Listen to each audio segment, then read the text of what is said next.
Hello lads and ladies, and welcome to my TBC Shadow Resistance Guide for Phase 3. So why do we need Shadow Resistance at all? So you're going to need Shadow Resistance for a boss in Black Temple called Mother Shiraz, and more specifically because of her ability Fatal Attraction. Okay, so she will cast this on 3 non-tank players and they have to run 25 yards away from each other, and during this they're going to be taking ticking shadow damage. Okay, so the shadow resistance gear or consumes, enchants, whatever we're going to have on are going to partially resist some of those ticks, but to do this you have to get to a certain cap, which is 244. Okay, shadow resistance, and that's what we're going to go into more in this video. So there's plenty of ways that we can get to that 244 shadow resistance cap. Okay, and a lot of that is going to be through gear, but then you also have consumes, you have buffs, you have gems, enchants, etc. Okay, so one of the ways you can get shadow resistance, partial resistance cap of 244 is by, you can go to the auction house, you can buy a load of shadow res greens. It's probably not the best way to do it because you have to take off a lot of your normal gear to swap out for the shadow resistance gear, which obviously isn't great. You're going to lose a lot more damage, health, hit cap, etc. But it is possible and it is doable. Okay, so that's one possible method. The way that I would personally advise to do is use your old tier gear, like your tier 4 or even some tier 5 if later on, once you've got tier 6 gear, and you can swap out these pieces, use this tier 4 gear and enchant it with the shadow resistance enchants, the shadow resistance, or the all resist all gems, and you can make a nice little set while keeping some good damage and some of your usual gear on. Okay, and lastly, there's also crafted gear that you can get. They're going to be super expensive week 1, so I wouldn't advise it. If you've got a lot of gear, a lot of gold knocking around, then go for it. It will probably help you in the long run, but you are going to be spending a pretty penny to get there. So for the enchants and gems, I'm just going to list out the enchants and gems you can get to put onto your shadow resistance gear. So first off, on the head we have a 20 shadow resistance enchant. It's called the Glyph of Shadow Warding. For the shoulders we have a 7 shadow resistance enchant called the Inscription of Endurance. For the chests, hands, legs and feet we have an 8 shadow resistance enchant kind of thing. It's called the Shadow Armor Kit. It's like one of them leather working kits you can put on them, and that's for the chest, the legs, the hands and the feet. For the legs you can get a 10 shadow resistance enchant called the Shadow Guard, or you can put on the Shadow Armor Kit for 8, which is two resistance difference. Now for the cloak we have the 15 shadow resistance, which is the greater shadow resistance enchant, or you can get a lesser shadow resistance enchant, which is 10. And for the gems you've got a Void Sphere, which is 4 shadow resistance, which is a resist all, but it obviously comes under shadow resistance as well. And you can get the Prismatic Sphere, which is 3. And for the consumes, you can get a food called the Broiled Bloodfish, which will give you 8 shadow resistance. Really nice, really easy, might as well pick it up. You can go for a Guardian Elixir called the Gift of Arthas.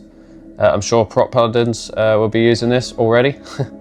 But that gives 10 shadow resistance.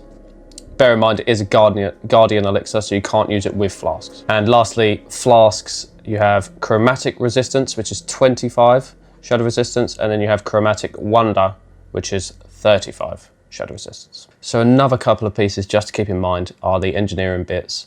The belt, which is Night Invulnerability belt, and the Goblin Rocket Boots. So these are really good. Basically you can use them as a different strategy, essentially. Rather than using the full shadow resistance gear, you can use these 2 items, put some shadow gear on just to, just in case you need to feel out how your raid gets on with it.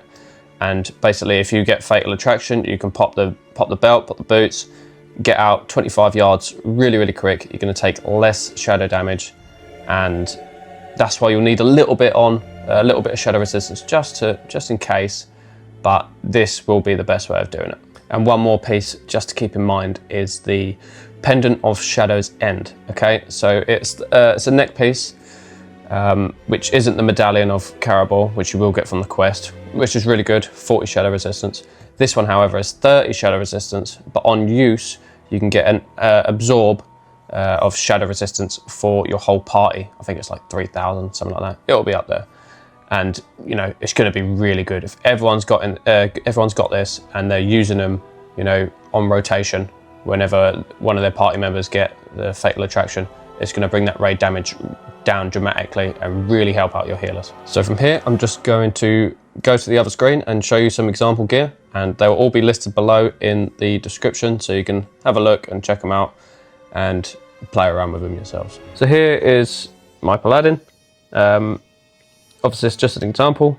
So what I've done is I'm going for the tier 4 set, so the head, shoulders, the chest and the gloves. I'll go into the legs in a second. So these obviously is going to be normal, like meta sockets and stuff like that. This is just for the sake of the video. We're going to have a Glyph of Shadow Warden enchant on the head, which is 20 shadow resistance. You're going to put the gem in there, the +4 resistance. Going to have the Pendant of Shadow's End, which is the absorb neck that I was talking about earlier. Really, really good for limiting raid damage. Going to have the tier 4 shoulders with a 7 resist all enchant, which is called the Inscription of Endurance. Going to have 2 of the Void Spheres in there. We've got any old cape really, if you're not buying the crafted one. So, you know, just for the example of the video, any old cape with the +15 shadow resistance on it. The greater shadow resistance. Obviously you can go down to 10 if you wanted, but I think that'll be too little. Yeah, okay. For the sake of the video and this gear, you do need the greater one. Same with the chest, tier 4. All the gems are the +4 resist all, the Void Spheres, and got the Shadow Armor kit on that for +8. Same with the gloves, +8 shadow resistance on them, tier 4. And for the legs, what I would recommend is finding some half decent legs that you can use without, you know, ruining your damage too much, as long as it has 3 gem slots on it. Okay, so there's loads of versions of these in heroics, crafting, they're everywhere. Okay, so just find one of them and socket all 3 of those gem sockets with the Void Sphere. Have the Shadow Protection from the Priest and the Flask of Chromatic Wonder, which is the 35 shadow resistance one, and the Broad Bloodfin, the food. Okay, so if you have all of those things, that should get you to 247, which is of course above the 244 partial resist cap for shadow resistance. So this will all be linked below, and you can go and check it out for yourself. It's on 60 upgrades. You know, it's really easy to go in, play around. You can play around with the talents, what buffs you've got, different pieces of gear, enchants, gems, etc. Really, really useful. So that is the most basic one. Okay, that's going to be a lot of, you know, different swapping out your usual gear for the shadow res gear.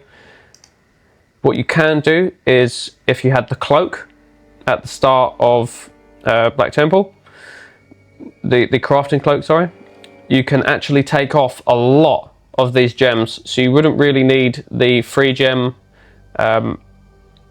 legs, like I said earlier. You could just put that on a tier 4 legs, possibly.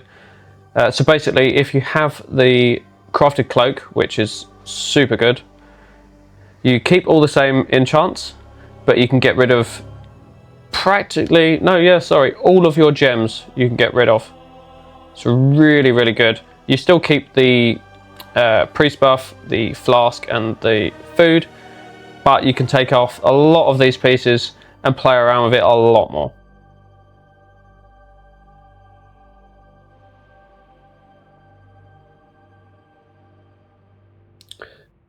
So this is where you really want to be.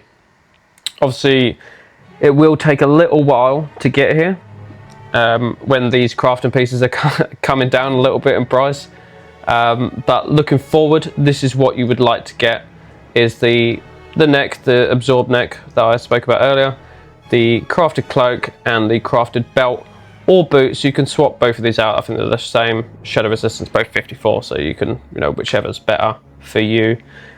And keep the same, the buffs, flask, food, and you're already above that while keeping practically all of your usual gear.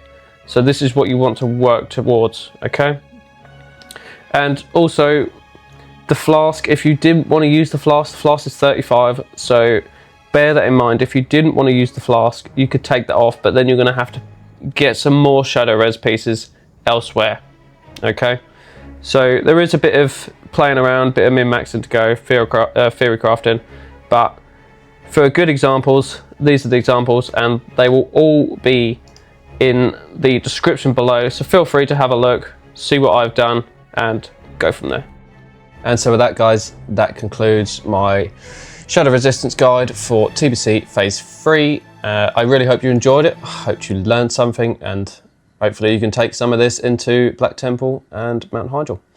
So if you like the video, give me a like, comment, subscribe. Really helps me out and bring out more videos for you guys. And yeah, I will see you in Phase 3. Cheers.